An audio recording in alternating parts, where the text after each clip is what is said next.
Now we're starting on the boost pump install. What we've done so far is we rolled the windows down because we're disconnecting the battery. We don't want the window to be hitting the windowsill. Now, we're going to start in the back seat. In the back seat? Yep. Right here. We got to pull the back seat up and out. What's under there? Little latches? Yeah.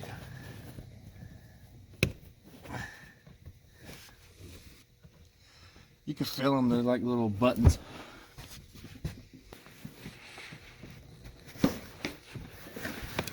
See? You push this button right here, and it pushes this tab in. So if you're cracking or anything, you don't got the tab unhooked.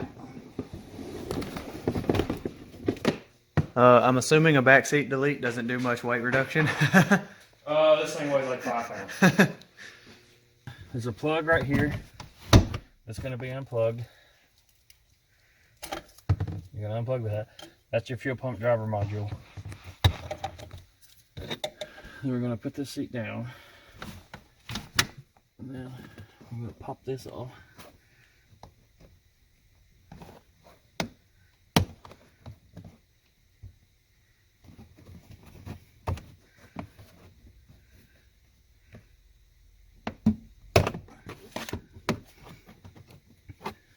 That's all just snap-on pieces that just you pull on them?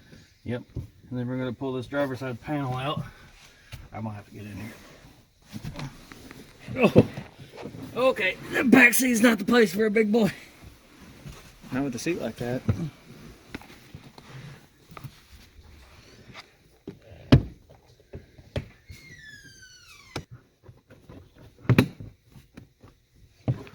So those hard to take out? They're kind of a pain, but I'm also being very careful with it.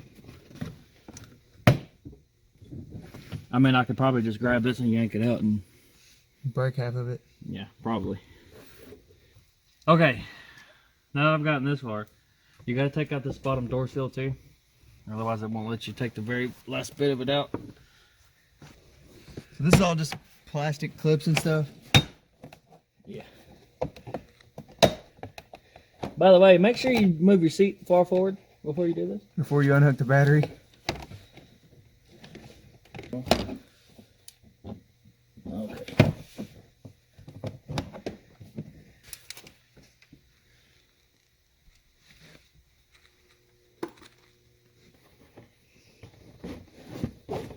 That is one big piece. Yep.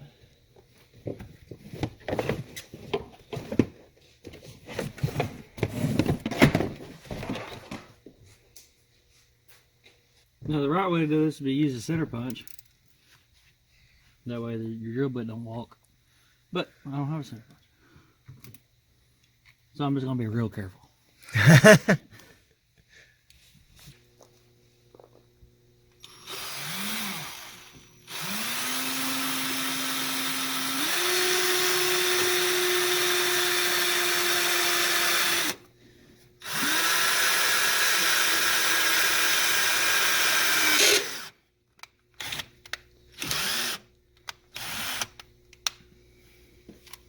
Is there a specific spot for that hole or just in that area?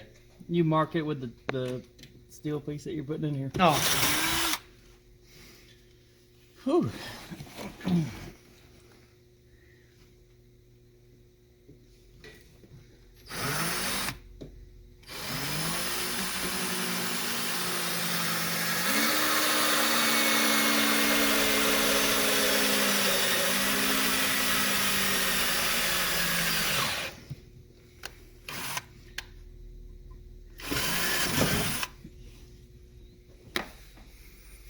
I'll drill a hole right here and right here. Yeah.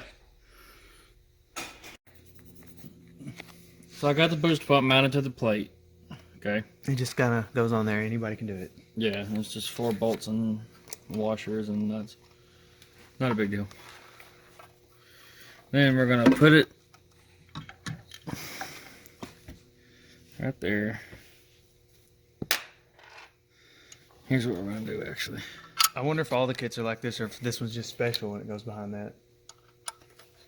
I'm sure they're all like that.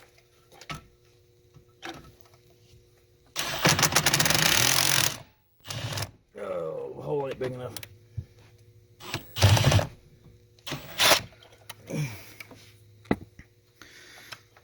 So I'm gonna have to re-drill these out. Make them a little wider. Yep. That is a huge. Is that the screw it came with? Yeah. That's massive. Yep. Which sucks because my drill sucks.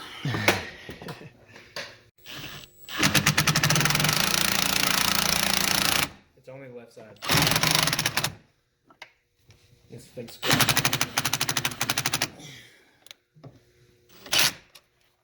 These screws suck. It's not trying to go in there. No, they don't grab. They just strip out. See? I didn't buy it for the screws. You may have to buy some screws. JB Weld.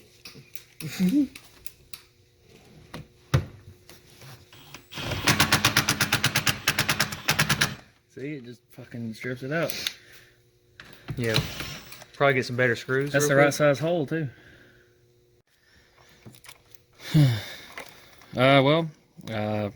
Mounted this. I ended up just going and buying some self-tapping screws. It's a lot easier.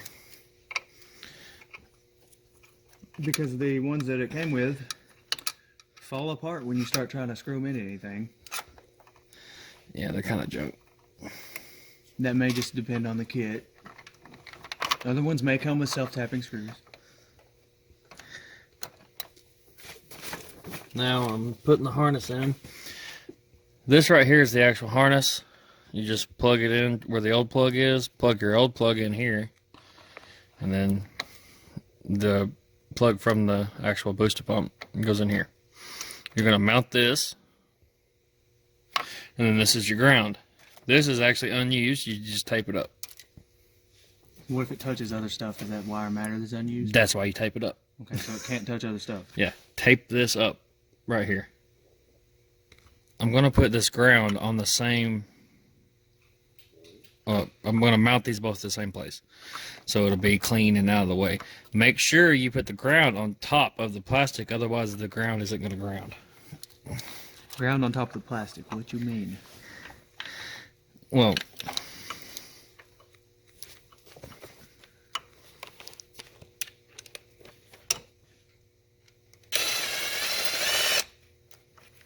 like so.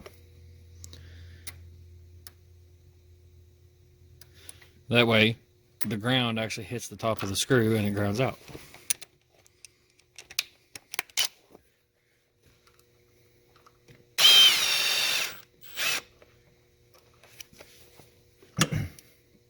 Then we're going to go underneath this. Put it back in there.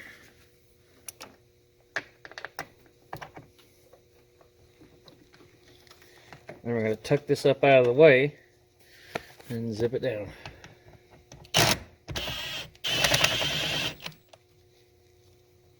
Make sure that your ground don't get kinked up in there.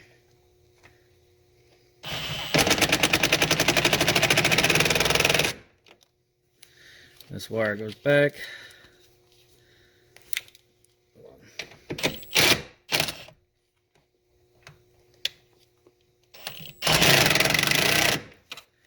This wire goes back to where it was. Now everything is pretty much tucked out of the way. That's how it's gonna look. Yeah. I actually ran everything underneath the stock harness right here too, just to make it look a little cleaner. It's hidden. There's no booster pump on this. And then you get some tape for this, and then it's ready for everything to go back in. Cover the end of that wire, and you're done. Reinstall your seats if you want. That's optional. It is optional. Okay, so we got everything installed. Looks clean. It's mounted. Oh, there's actually one more step that we need to get on there. Okay, this right here. Has to come off. Yes. Because that space will now be taken up by a booster pump. This spot right here.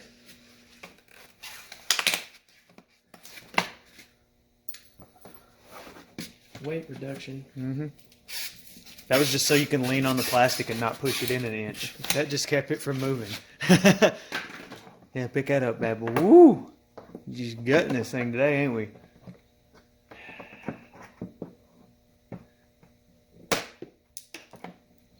I'm gonna go ahead and tell you the option of putting that back in there is not there anymore. You cannot put that back in there now. It's literally just.